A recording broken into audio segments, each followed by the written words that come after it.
The Bible doesn't say that having fantasies, even those kind of fantasies, is a sin. And I know that's not what we were taught. Hi, I'm Jeremy. I'm a deep skeptic, also a pastor.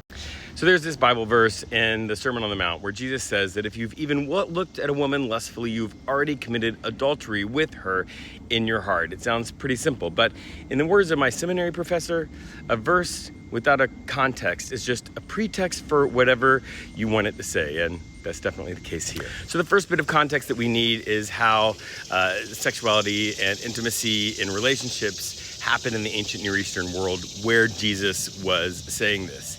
So in that world, women had very little agency or autonomy when it came to anything, especially this. They could do nothing.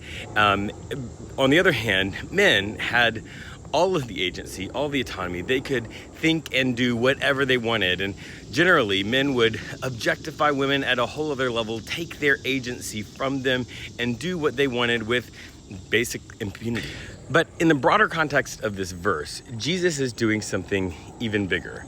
At that point in this religious community, there were like specific rules. They focused on actions and very specific actions, and they had all these specific rules that if you did these things, then you were considered a good person. And of course, those rules preference the men, preference the people in power. And so what effectively could happen and was happening is that people who were just awful people could do the exact right things and be seen as a good person, even though they were really awful. At one point, Jesus says that they were like whitewashed tombs. They were pretty on the outside. Their actions were just right, but they were full of dead men's bones on the inside. And so when you look at the broader context here, what Jesus is saying over and over again in a bunch of different specific examples is that you need to treat everyone with respect and dignity as full human beings with the agency and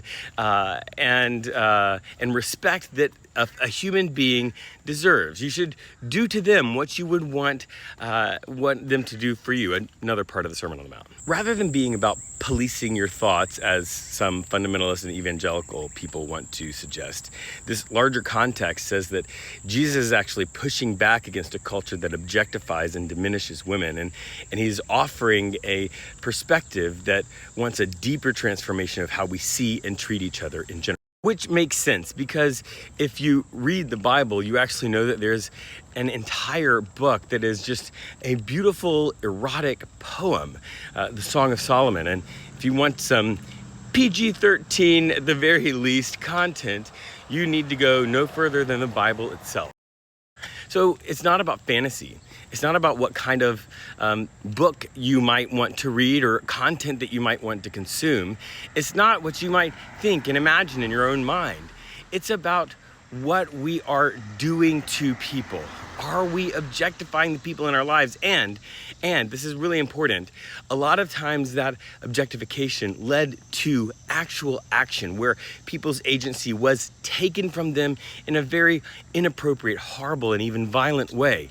That's what this is about. So there you have it.